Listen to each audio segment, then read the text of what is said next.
नमस्कार, आप देख रहे हैं डीडी न्यूज। मैं हूं आपके साथ भावना नैयर। देश और दुनिया की बड़ी और अहम खबरों को लेकर हम हाजिर हैं। शुरुआत करते हैं बुलेटिन की सुबह की सुर्खियों के साथ।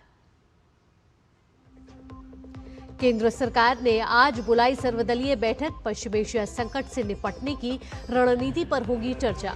पीएम ने कहा, संकट से निपटने के लिए टीम इंडिया की तरह करना होगा काम।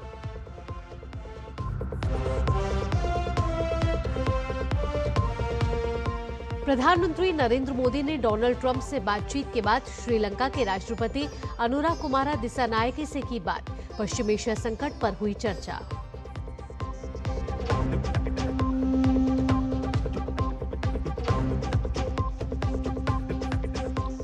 सरकार ने प्राकृतिक गैस ढांचे को मजबूत बनाने के लिए अधिसूचित किया नया आदेश। तेजी से होगा पीएनजी कनेक्शन का विस्तार।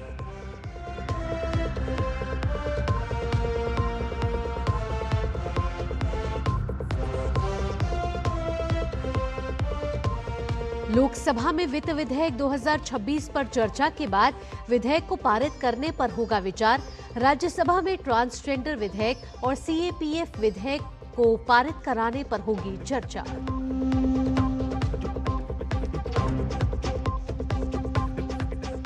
पांच राज्यों में चुनाव प्रचार जोरों पर। बंगाल में भाजपा अध्यक्ष नितिन नवीन पार्टी कार्यकर्ताओं से करेंगे संवाद।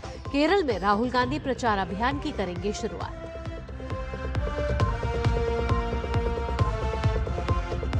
ट्रंप ने फिर किया दावा, ईरान समझौता करने के लिए बेताब। अमेरिका ने जंग खत्म करने के लिए 15 बिंदुओं वाला रखा प्रस्ताव। ईरान ने गैर शत्रु तेल जहाजों के लिए हॉर्मुज स्ट्रेट का खोला रास्ता।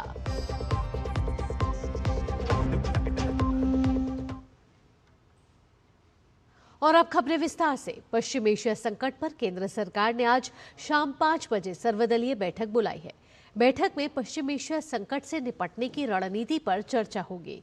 सूत्रों के मुताबिक रक्षा मंत्री राजनाथ सिंह बैठक की अध्यक्षता कर सकते हैं, जिसमें विदेश मंत्री डॉक्टर एस जयशंकर भी उपस्थित रह सकते हैं।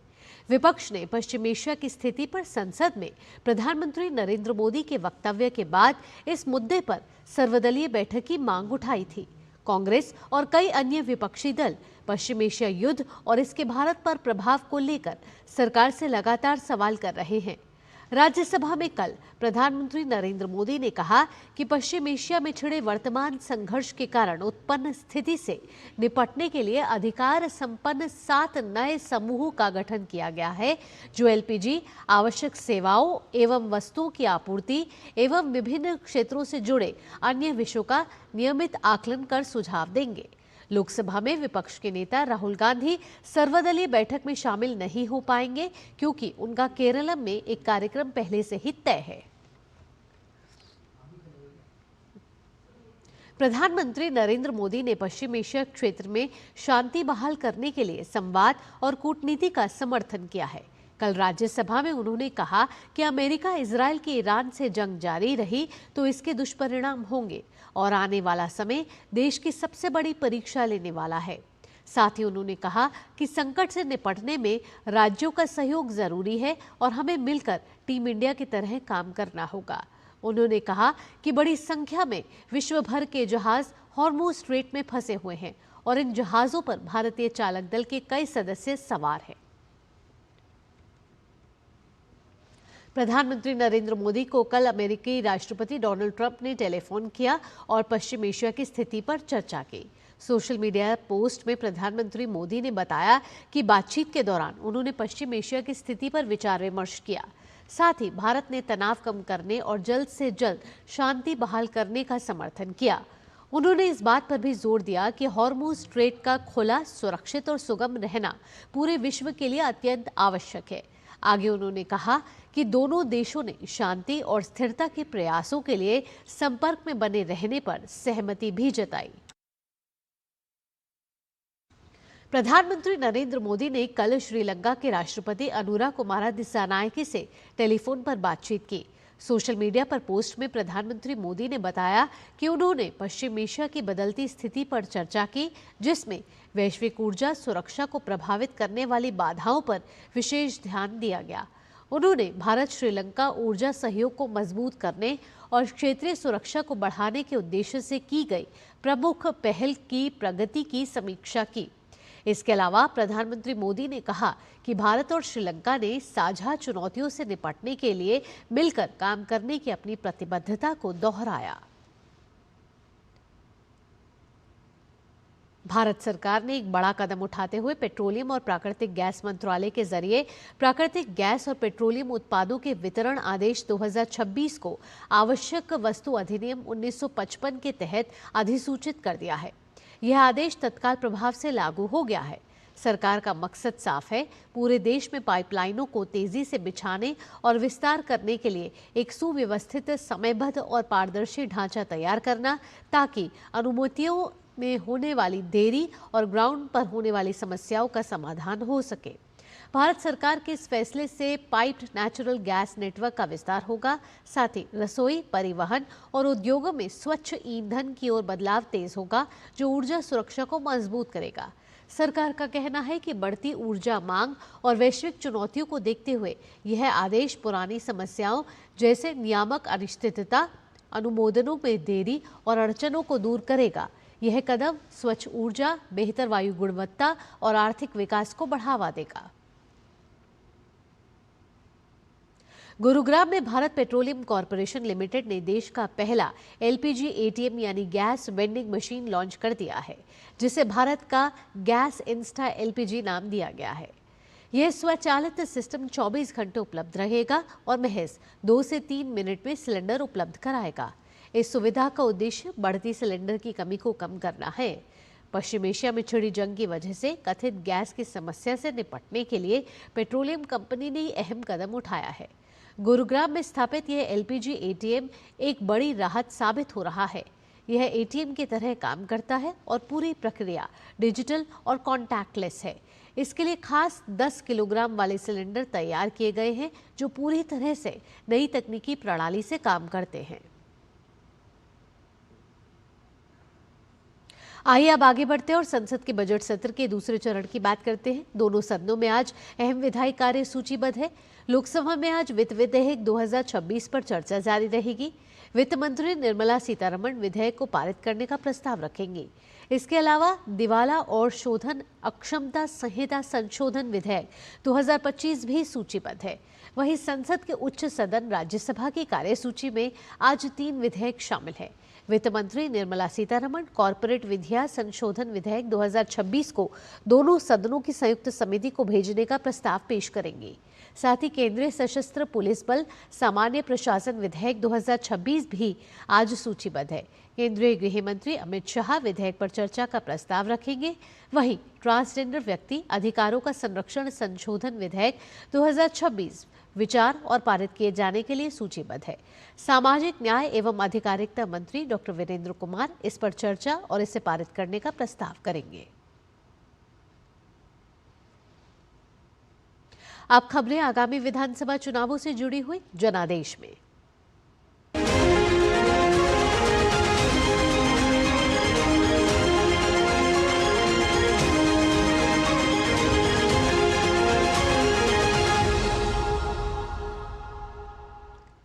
जनादेश में सबसे पहले बात पश्चिम बंगाल की। पश्चिम बंगाल विधानसभा चुनाव के मद्देनजर भारतीय जनता पार्टी ने अपनी रणनीतिक तैयारियों को तेज कर दिया है।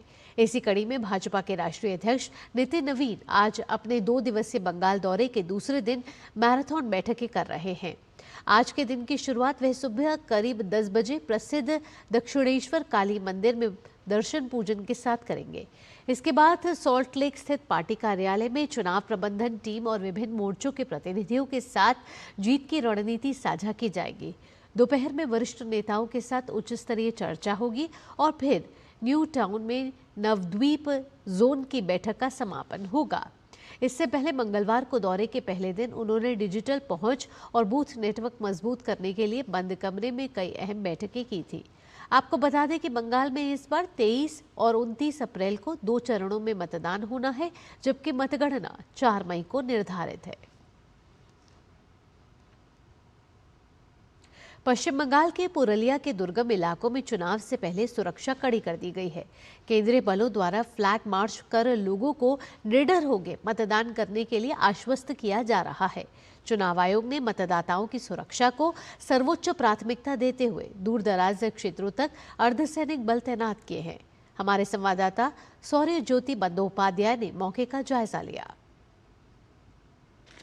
26 का पश्चिम बंगाल चुनाव को सुरक्षित रखने के लिए तत्पर है जातीय चुनाव आयोग और इसी दौरान चुनाव से पहले कई जगह पर सीएपीएफ को डिप्लॉयमेंट हो गया। जैसे कि ये पुरुलिया जिला, वहां पर 20 कंपनी सीएपीएफ का डिप्लॉयमेंट हो गया और सीएपीएफ के जवान और लोकल पुलिस एडमिनिस्ट्रेशन की ओर से सभी जगह पे, जैसे कि रिमोट एरियाज है, पुरुलिया का दुर्गम इलाका है, वहां पर भी जाकर साधारण मानुष से, साधारण इंसान से वो लोग बातचीत भी कर रहे हैं और निडर होके, भयमुक्त होके चुनाव में पार्टिसिपेट करने के लिए उनका कहना है। हम लोग बात करेंगे E65 बैटालियन सीआरपीएफ का ऑफिसर से। सर, यहाँ पे फ्लैग मार्च भी हो रहा है, आपका डिप्लॉयमेंट भी हो चुका है। आप लोग ये कॉन्फिडेंस बिल्डिंग का जो ये प्रक्रिया, ये कैसे आप रूप दे रहे हो? ये तो कठिनाइयां सामना करना ही पड़ती है देश के लिए और सीएपीएफ का काम ही ऐसे सब जगह शांति कायम रखने के लिए सीएपीएफ को जिम्मेदारी दी जाती है। साथ में हमारे सिविल पुलिस हमारा सहयोग करती है। तो हम जनता के बीच में यही विश्वास दिलाना चाहते हैं कि आप निडर रहें और निडर होकर अपना जो भी वोट है या अपना कार्य जो भी कर। आप लोग अभी जहां पर फ्लैग मार्च कर रहे हैं वो रिमोट एरियाज में एक है पुरुलिया, जैसे कि ये इलाका पहले एक्चुअली रेड जोन था, माओइस्ट का प्रॉब्लम था वहां पर। अभी आपका जो डिप्लॉयमेंट हुआ, आप किस किस जगह पर आपका निगरानी रख रहे हैं, नजरदारी भी रख रहे हैं? हम जैसे ये 15 गांव हैं, 15 गांव पहुंचे हैं, तो यहाँ पे हमको जैसे पहाड़ी एरिया है, दुर्गम एरिया है, हाँ। वहाँ भी हम लोग जाके जनता के बीच में उनको विश्वास दिला रहे हैं। तो यही है हमारा कहना यही है फोर्स की तरफ से कि आप निडर रहें और आपके साथ हम लोग हैं। साधारण जो इंसान है यहाँ पे, नागरिक जो है, उनका तरफ से कैसा रिस्पॉन्स है? बहुत अच्छा है। यहाँ की जो पब्लिक है और थोड़ा सा हिंदी उनको प्रॉब्लम है, हाँ। लेकिन वो समझ रहे हैं और अच्छा है उनका सहयोग हमारे साथ। चुनाव के पहले ऐसे ही यहाँ पर फ्लैग मार्च भी चल रहा है और कॉन्फिडेंस बिल्डिंग प्रक्रिया पुरुलिया जिला और पार्श्ववर्ती जो जिला है वहां पर कोने कोने तक ये सीएपीएफ का ये फ्लैग मार्च और कॉन्फिडेंस लेवल बूस्टिंग का जो काम, ये प्रक्रिया ये चल रहा है। कैमरा पर्सन देवाशीष आदोक के साथ सौर्य ज्योति बंदोपाध्याय, दूरदर्शन संवाद, पुरुलिया। आगे बढ़ेंगे। कांग्रेस नेता राहुल गांधी केरल विधानसभा चुनाव के लिए आज से अपने प्रचार अभियान की शुरुआत करेंगे। इस दौरान वह कोझिकोड में एक बड़ी रैली को संबोधित करेंगे। कांग्रेस के वरिष्ठ नेता रमेश चेन्नीथला ने बताया कि यह रैली शाम को कोझिकोड बीच पर आयोजित की जाएगी। 9 अप्रैल को होने वाले चुनावों से पहले राज्य में उनके प्रचार अभियान दौरे की शुरुआत होगी।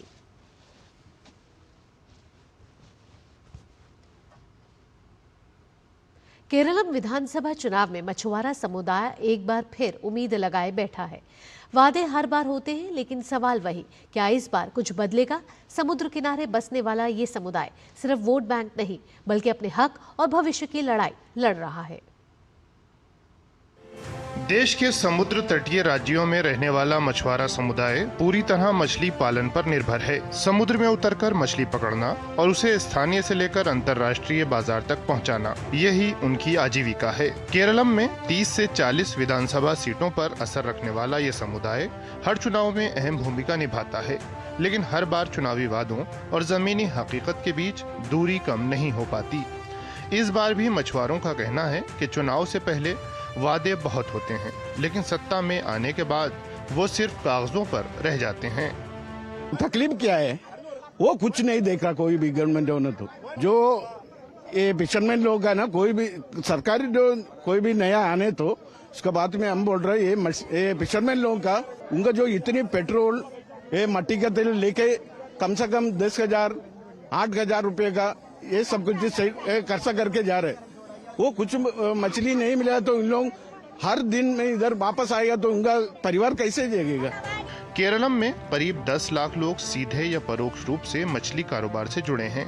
कोई समुद्र में मछली पकड़ता है, कोई उसे बाजार तक पहुंचाता है, तो कोई निर्यात के जरिए वैश्विक बाजार से जुड़ा है। लेकिन हाल के वर्षों में मछली उत्पादन में कमी ने उनकी चिंताएं बढ़ा दी हैं। इसके साथ ही पीने के पानी जैसी बुनियादी समस्याएं भी अब बड़ा मुद्दा बन चुकी हैं। हम यहाँ इज्जत से जीना चाहते हैं। यहाँ एक बंदरगाह बन गया है। हमें इस बात से कोई फर्क नहीं पड़ता कि जमीन किसके पास जाती है या कौन अपने जमीन को खोता है। हम चाहते हैं कि इसके फायदे हम सभी को मिले, क्योंकि हमें और हमारे बच्चों को भी वैसे ही जीना है जैसे हम अब तक जीते आए हैं। मछुआरों की सबसे बड़ी चुनौतियों में से एक है गहरे समुद्र में जाकर मछली पकड़ना, जो पूरी तरह डीजल से चलने वाली नावों पर निर्भर है। डीजल की कीमतें भले स्थिर हों, लेकिन मछुआरों की मांग साफ है, सरकार उन्हें राहत दे। हर चुनाव में ये मुद्दा उठता है, लेकिन अब तक कोई ठोस और स्थायी समाधान नहीं निकल पाया है। केरल के करीब 590 किलोमीटर तटीय इलाके में लाखों की संख्या में मछुआरे रहते हैं और ऐसा अनुमान लगाया जाता है कि 10 लाख से ज्यादा लोग प्रत्यक्ष और अप्रत्यक्ष रूप से मछली के काम में जुड़े हुए हैं। इनका ये कहना है कि सरकारें आती हैं चली जाती हैं, लेकिन उनकी समस्या एक ही जगह रहती है और उस समस्या का कोई समाधान नहीं होता। कैमरामैन मोर मुकुट के साथ नीरज सिंह, डीडी न्यूज, त्रिवेंद्रम। ये थी खबरें आगामी विधानसभा चुनावों से जुड़ी हुई।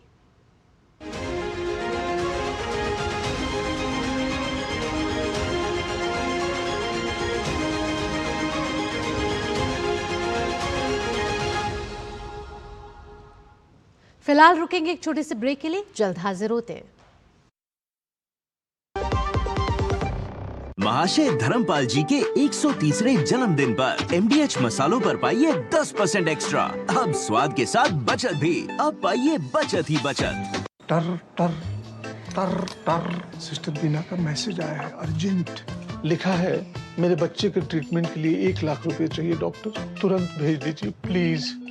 सिस्टर बीना, मैं पहले सिस्टर बीना को फोन करके पूछूंगी, फिर भेजूंगी, क्योंकि मैं मूर्ख नहीं हूँ। Well done doctor. UPI कहता है अगर पहचान के व्यक्ति से भी ऐसे मैसेज आए तो हो सकता है कि उनके मैसेजिंग ऐप हैक्ड हो। तो पहले नॉर्मल कॉल करके चेक करो और कहो, मैं मूर्ख नहीं हूँ। जाइए आप भी किसी का टेस्ट लीजिए। पढ़ता है, खेलता है, झूलता उछलता है, दौड़ता कभी कभी दौड़ कराता है, आगे आगे बढ़ता है इंडिया, अमूल दूध पीता है इंडिया। ब्रेक के बाद आपका स्वागत है। आगे बढ़ेंगे। केंद्रीय मंत्री राममोहन नायडू ने प्रसिद्ध नोएडा अंतर्राष्ट्रीय हवाई अड्डे के उद्घाटन की तैयारियों की समीक्षा की।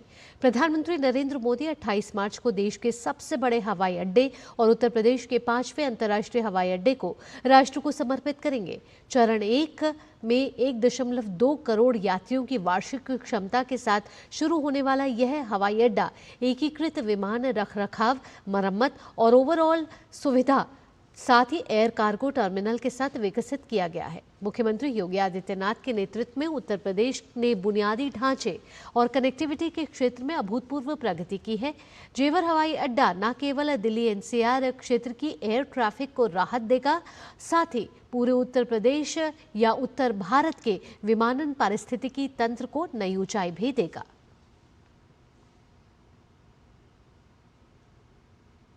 देश में पैसिव यूथेनेशिया की अनुमति पाने वाले पहले व्यक्ति हरीश राणा का कल शाम 4:10 पर एम्स दिल्ली में निधन हो गया।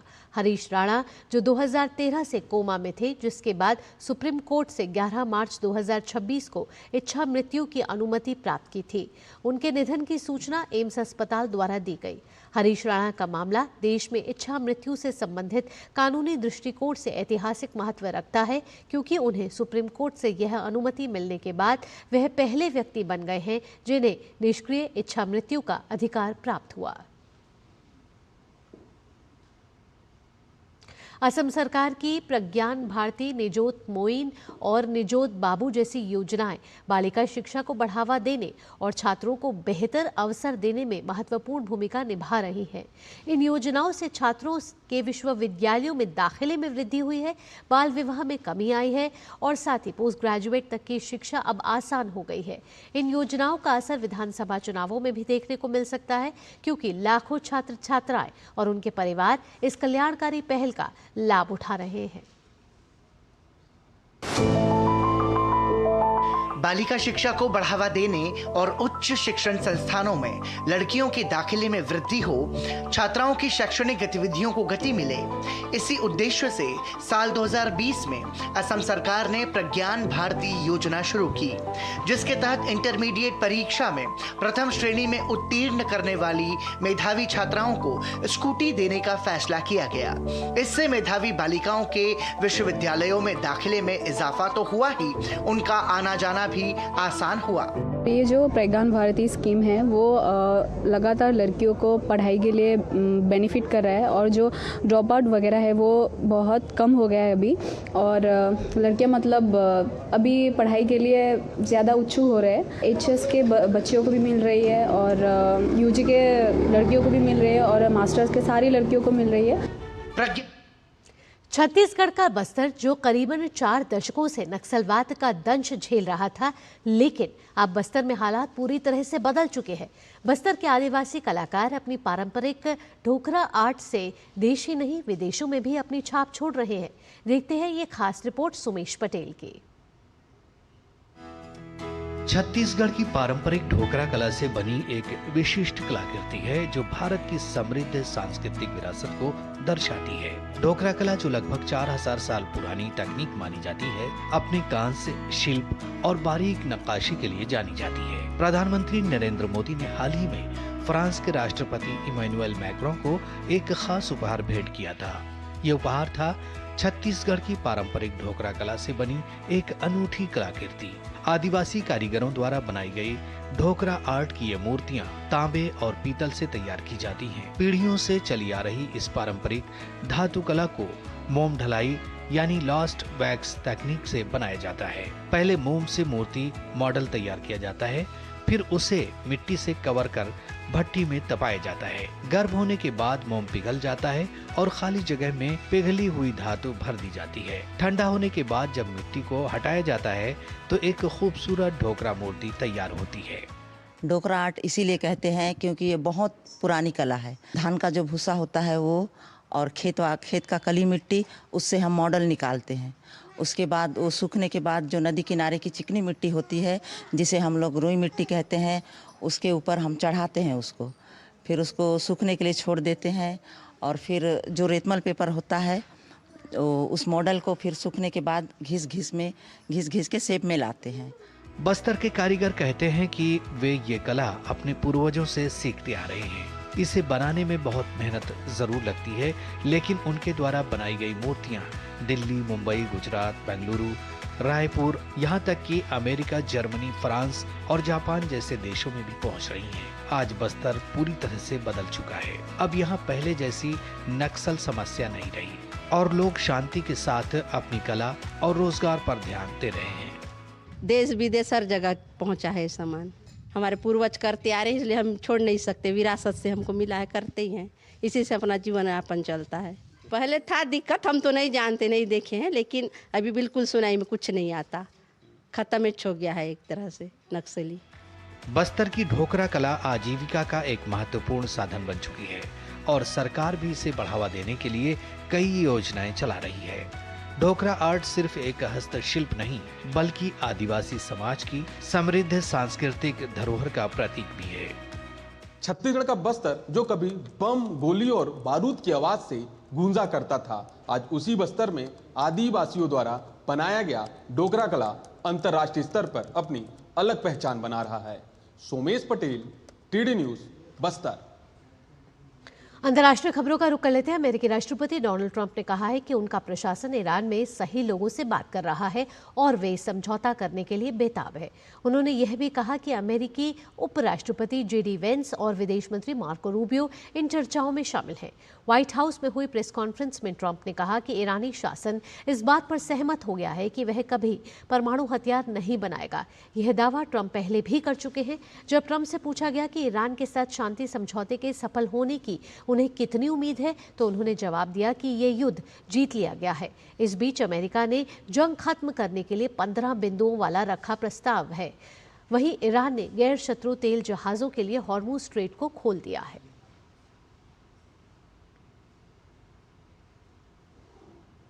देश भर में चैत्र नवरात्र का पावन उत्सव श्रद्धा और भक्ति के साथ जारी है। आज नवरात्र का 7वां दिन है, जो मां दुर्गा के 7वें स्वरूप मां कालरात्रि की उपासना को समर्पित है। मां कालरात्रि को संकटों का नाश करने वाली और भय को समाप्त करने वाली देवी माना जाता है। भक्त आज उनके चरणों में शीश नवाकर जीवन में सुरक्षा, शक्ति और निडरता की कामना कर रहे हैं। आप इस रिपोर्ट को देखिए। फिलहाल के लिए मुझे दीजिए अनुमति। नमस्कार। नवरात्रि के 7वें दिन आज हर तरफ भक्ति और आस्था का अद्भुत संगम देखने को मिल रहा है। 7वें दिन मां कालरात्रि की पूजा की जाती है।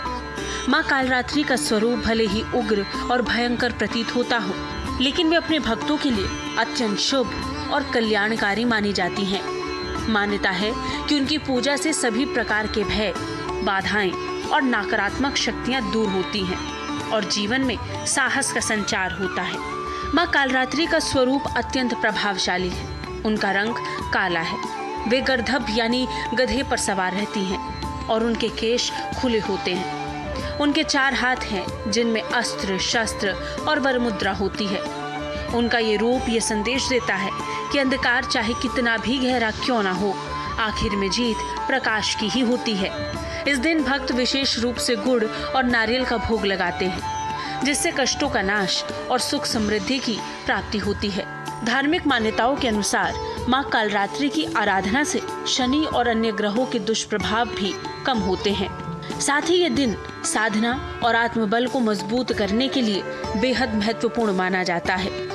मंदिरों में दुर्गा सप्तशती का पाठ और विशेष पूजा अर्चना के साथ वातावरण और भी पवित्र हो गया है। कहा जाता है कि मां कालरात्रि की उपासना से साधक को न केवल बाहरी संकटों से मुक्ति मिलती है, बल्कि उसके भीतर छिपे भय और कमजोरियों का भी नाश होता है। नवरात्रि का ये दिन हमें सिखाता है कि जीवन की हर चुनौती का सामना निर्भय होकर करना चाहिए। उम्मीद है कि मां कालरात्रि का आशीर्वाद सभी भक्तों पर बना रहेगा और उनके जीवन से हर प्रकार का अंधकार दूर होकर सुख, शांति और समृद्धि का प्रकाश फैलेगा। Bureau report, DD news.